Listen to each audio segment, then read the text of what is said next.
Huge hello to everybody tuning in to the Global Supply Chain Week. I'm Clay Katzman. I'm a supply chain analyst here at FreightWaves. I'm also the author of the automotive supply chain newsletter Transmission. And for this fireside chat, we got Rak-Joon Choi, the VP of Blockchain and Supply Chain Digitization at American Tire Distributors. Rock, super excited we're here. Happy I did not butcher that title. Why don't we start off with a brief introduction about you and your role at ATD? Thanks for having me, Clay. It's a pleasure to speak with everybody and to connect with you. So I'm the Vice President of Blockchain and Supply Chain Digitization at ATD/Torqueda. I'll get to Torqueda in a little bit. ATD is primarily a tire distributor of replacement tires. We're about 5,000 people strong. We have about 140 distribution centers and 80,000 clients by count. So we do make up one of the largest footprints on the North American market. As we distribute tires, we buy from manufacturers, we sell to retailers, and we do some logistical services. We identified that there's a lot of inefficiencies across the supply chain that we could potentially help and transform. So there was an advanced analytics group within American Tires that we are now spinning off as the group called Torqueda, so that we call ourselves the ATD Intelligence Company. We're going to focus on what can we do with the tire supply chain data to kind of benefit everybody across the supply chain. My role in blockchain is that there's a huge hypothesis that blockchain will help transform the supply chain with building a common data platform, helping transform some of the inefficient processes and potentially automate them, and then drive bigger value for most of the participants in it. So it'll be a win-win-win situation where our partners win, ATD wins, and Torqueda wins as well as a service provider. So my goal will be focused on building that platform out and then supplying interesting data, insightful data, as well as useful applications that span beyond the four walls of an individual company that can benefit the whole ecosystem. Gotcha. Let's go ahead and put Torqueda on hold for a second. All right, let's be straight. There's a lot of confusion and misunderstanding about blockchain. Can you explain the tech without the jargon for simple minds like myself? Yeah, that's a common question that everybody thinks of these days, right? With the advent of Bitcoin, Ethereum, and a lot of those interesting coins coming up, oftentimes people associate blockchain with cryptocurrency. Cryptocurrency is one type of blockchain. Having that said, think of this as the internet 20 years ago, where a lot of different information data points that were sitting in people's servers are now connected onto this concept called the World Wide Web. And it's open to access, it's open for people to collaborate using that data and create new value. Businesses such as e-commerce is a great example of how it's transformed over the years. You know, in the beginning, nobody really knew that internet would mean e-commerce, but as we let the industry evolve, that's kind of how we are using it to the best extent to the benefit of everybody. Blockchain is very similar to that, but what we focus on is not about information sharing, but transaction sharing and processing. And we believe that if there's a way to do business better by sharing certain data within our ecosystems to make things a little bit more clear, a little bit more automated, a little bit more valuable, there's a huge potential where we can potentially bring more efficiency to the market and create new business models. We don't know what that e-commerce model for the internet may be for blockchain yet, but I believe there's huge potential in what we can unlock in the next coming years. Now, traditionally, as I mentioned, people believe in cryptocurrency, which is one form of blockchain in Bitcoin, Ethereum, coin exchanges, or even some banking systems that are leveraging that today. But there are two other use cases that are very popular. One is in identity management. You can think about the Sovereign Foundation or the health passports that with COVID-19, a lot of governments and companies are thinking about. And then the other one that I focus on is around supply chain transparency. So if you look at products such as TradeLens and IBM Food Trust that IBM is stewarding, or the MediLedger pharmaceutical traceability, those are some of those examples. And we are hopeful that the tire network will be something that we can power in the near future.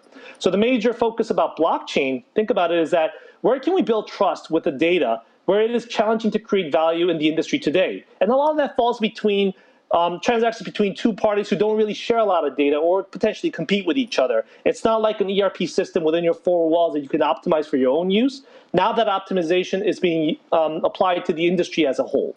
Let me stop at that. I hope that helps. No, it definitely does. There really is no concise way to put that. So I'm actually impressed that you were able to kind of put that together. Let's shift subjects here to Torqueda. We know it's going to be a full spinoff of ATD. to serve clients and tire manufacturers. Why now? What fueled the idea behind the company's mission? Great, great question. So ATD as a distributor is in the middle of the entire tire supply chain. What I mean by that is we buy from manufacturers and we sell tires to retailers and consumers to some extent as well.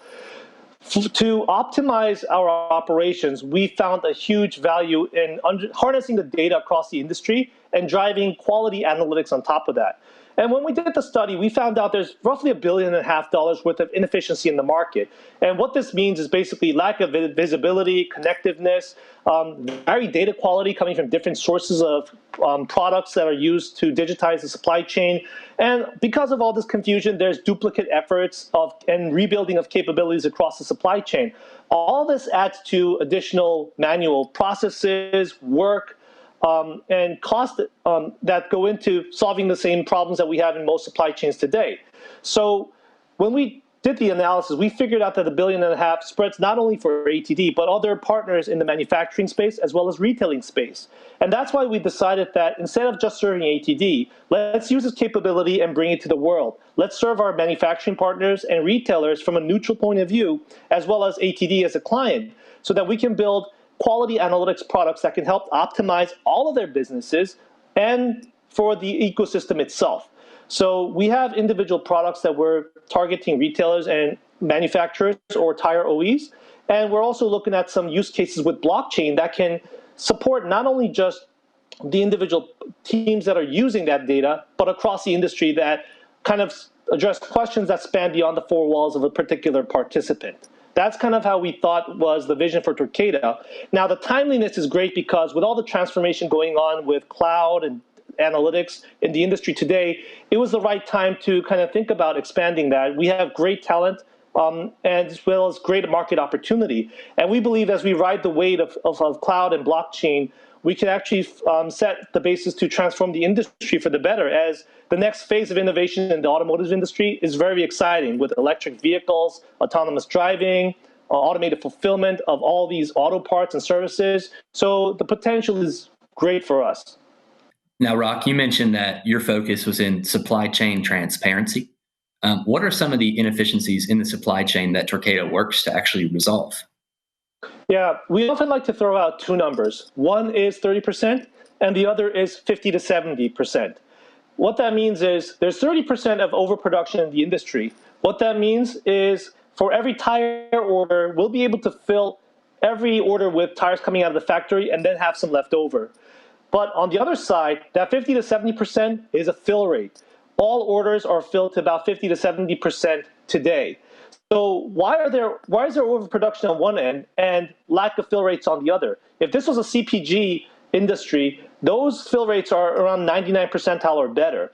So our hypothesis is that a lot of the challenges around getting tires to where they need to be is a data question. There's lack of transparency around purchase orders. There's lack of transparency around distribution needs. There's lack of transparency around what the market demand is. Tires are probably not the most sexiest product out there compared to like your iPhone, but they're essential. And there's a lot of demand for them. And it's continuously evolving as well as the automotive industry. But the fundamentals of the industry is that it's not easy to distribute heavy tires. And those tires are big, clunky products that get stacked up in the trucks. Delivering those in the most optimal way takes another cut of analytical prowess. And that's where we believe that having great data, having transparency across the supply chain, have quality data. What I mean by that is uniform data that is very concurrent and insightful and actionable. If we can harness that from Torqueda, we can support the industry to make sure that they produce to the right amount and also fill all the orders that are out there on the market. I hope this helps. So, Rak, you have experience in building a few blockchain networks with IBM, right? You're an IBMer, you're super smart. What are some insights into building a successful network and the decision-making around it? Yeah, that's an excellent question. Oftentimes when you're trying to introduce a new technology, you're sent straight to the CTO or CIO of an organization because it's complicated. People assume that it's a technology product like an MDM solution. Well, in reality, blockchain is more of a business model that fundamentally needs to be adopted from from not just the technology point of view, but how a company operates with its ecosystem. So if you kind of bring blockchain to a CIO, it's more of a compliance and IT problem. If you bring it to a supply chain manager, like where I am sitting, it's more going to be a question about, can I actually get the information I need to make business decisions better, such as supply chain planning or retail planning? If you bring it to the CFO, then it's going to be more of a cost versus benefit discussion, like an ROI discussion. So if you look at it from different parts of the organization, depending on who you speak to on any given day, they're going to give you bits and pieces on what the value realization will be. Those individual bits alone will not really truly appreciate the value of what blockchain can offer to an organization, which means that you're going to need to talk to somebody who kind of understands all facets of that business. And typically that means you have to talk to somebody like the CEO or a COO, somebody who understands the technology part of it, the actual finances around it, the business benefits, and somebody who actually has the leadership and the industry moxie, or lack of a better term, the permission to work with the ecosystem partners, because this is not just a one-party system, right? It's a multi-party ecosystem workflow that you need somebody who understands that level of detail to kind of pull the network together. So a lot of the networks that you've seen successful, like IBM Food Trust, TradeLens, or Farmer Connect, one of our partners in that regard back when I was at IBM, is that the conversations happened and the decisions were made at the CEO level. That's when the CEOs came together and said, hey, we got an industry problem here. I can't solve it alone. I need your help to do it. I know we're competitors, but we're doing this for the benefit of the industry. And that's when things start to come together, because that's when people realize, what's the overall business benefit? What are we going to get out of it outside of our investment? How does the technology connect with each other while keeping all of our data safe and secure? And then what's the new value that we can create on top of it that's going to keep us competitive, yet collaborative at the same time? So that would be the biggest lesson that I've learned, is that it's not just a one discipline system, it's a business entity level discussion. Gotcha. So you mentioned this is a business value proposition. Let's talk about value for a second. In what ways does Torqueda add value to the consumers who are purchasing from your clients? Yeah, so I guess let's think consumers as our partners. So this would be the retailers and the manufacturers that we collaborate with. So as I mentioned to you, the industry metrics detail that there's a lot of inefficiencies across the industry. Our partners will continuously evolve to optimize their business and increase their performance, and that's the right thing to do. However, a lot of the problems that we realize cannot be solved within the four walls. I cannot guarantee that the data that I collect on the market is going to be consistent, concurrent, and yet accurate to run my forecasts. Or I cannot guarantee that the inventory I'll be receiving from multiple partners will be arriving at the right time, because ETA differs from teams. And a lot of that leads to different ways of optimizing my side of the story. And as I mentioned, that's not always the best way to do it, because if you can share data in a way that's transparent and visible while securing the boundaries of your data sharing, what I mean by that is, let's share information that's relevant to us across the ecosystem, but not competitive insights that will otherwise make it very difficult for us to collaborate, or private data for that matter. And when my purchase orders, my receipt device, and my ASM messages, a lot of those on the technology side can sync up across the industry, we have fewer disputes. We have more optimization, and that will lead to a couple of good things in the future, right? Automation, optimization of relationships. And a lot of those things are where we look to drive value in the long term for our partners.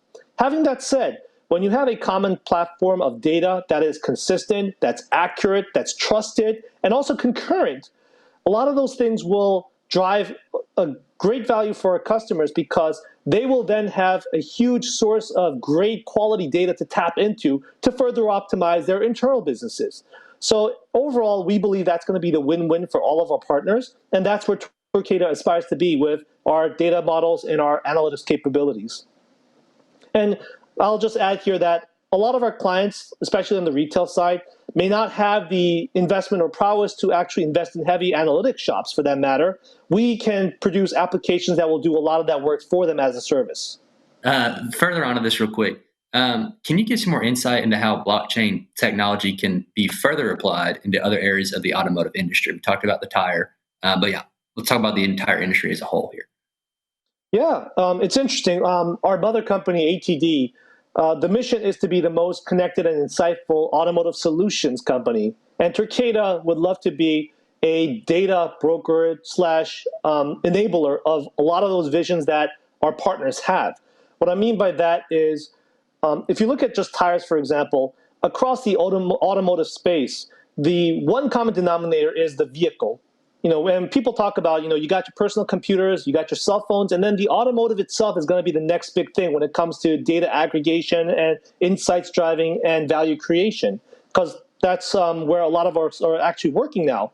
Tires is just an add-on to that, and that's a starting point for us.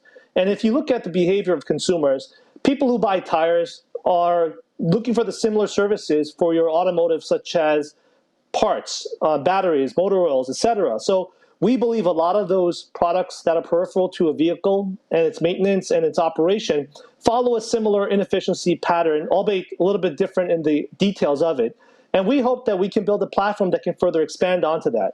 And as we mentioned, as the advent of autonomous driving, connected vehicles, all that come together, the big thing that we're going to ask ourselves is, how do we acquire data? How do we clean it up? And how do we make use of it? And how do we automate things so that it's not a manual process to understand how do we drive insights from all this data that we're collecting? And our mission is going to be that, can we create enough data standardization around this? And can we be a good pipeline of data so that our clients can tap into it to drive better value for themselves? I hope that kind of helps where our long-term vision is. No, it definitely does. It definitely does. We have time for a few more questions here. What type of investment is required by stakeholders being onboarded into this information network? Yeah, call me a philosophist, but the biggest currency that we ask for is trust. When we often pull together a blockchain network, the first question is, I kind of joke that it's like a mafia dinner where different groups who often compete with themselves come together into a room, and then you're looking at each other and say, do I want to collaborate with that guy, or am I going to feel comfortable sharing data with that guy? It's natural because we're all built in business to compete with each other within the insights that we gain, and this is a centuries-old business model, right? But as I mentioned, a lot of the challenges that we face today, especially when it comes to data, spans beyond the four walls of our industry, so of our individual organizations, I apologize. So the biggest currency that we ask for to invest is trust. Let's figure out a way to share data in the right way, and trust that the technology will make sure that your data is secure and private in that way. The second thing on top of that will be then, now that we have an understanding to collaborate, how do we align the resources and the funding across the industry? The biggest difference between an organizational initiative versus an ecosystem level initiative is, how do we define the shares and the stakeholders of investment? It's obviously going to be different at different levels of the maturity of each company across the industry or their scale. Figuring out a good way to invest and reap benefits from it in the right way so everybody wins is a very complicated question. So that's a second investment, the right resources and funding level. And then, if I can attest, the last part will probably be patience. It takes time to pull together a network. Rome was not built in a day. And the best standing networks often are the ones that take enough due diligence so that people buy into its long-term vision. They make the investment, and they start to see the benefits come over time, because a lot of our businesses are cyclical through fiscal years or consumer cycles. It takes a few cycles to really realize that benefit, and then removing all the one-offs, you'll start to realize that this is what the value of the data means. This is how it's differentiated versus how we used to do it before. It takes a little bit of time to really buy into that vision. And so we hope that there's enough of these efforts that are going on to convince people that the right investments there are what I just mentioned. Enough trust to collaborate with partners, and the right resources to understand what the funding will look like, and also to have the patience to see it through and start to reap the benefits of it. Yeah, you nailed it there on the head there with patience, right? You got to be patient with the stuff coming out. So we'll go ahead and end it with this note here. Rak, what's the biggest hurdle you've had to overcome when dealing with a project of this magnitude? Yeah, it's a question often asked, and from me personally, I have a good example to share here. Recently, Marie Lacetti, esteemed professor from the University of Arkansas, published an article about blockchain saying It's not the technology, but it's the collaboration that's the hard part. And I wholeheartedly believe in that through my experience, is that the biggest hurdle is to make sure that we get the right stakeholders in the room, and they come in all different shapes and sizes, and different parts, interests as well. And how do we align them in a way that they're all willing to commit time and resources for the better good? So my best analogy is, think about the United States in 1777, 1780. Between that time, it was nothing but a federation of 13 states, and they're trying to come up with a government. How do we represent a government that satisfies the smaller states and the bigger states, the operating model of certain types of aspects of culture, such as religion or ethnicities? So blockchain is very similar to that. And if history shares any insight, the U.S. has been the greatest country that have ever been since I lived. And I'm hoping that these types of business models will be something that can be tapped into for generations to come. That's the biggest hurdle that I think we faced to date. Gotcha. Well, folks, there you have it. I'd like to thank Rak for his time and for having this conversation with me. I know I learned a lot from it. Rak, appreciate you being here, brother. Clay and team, thank you very much for having me. Thanks.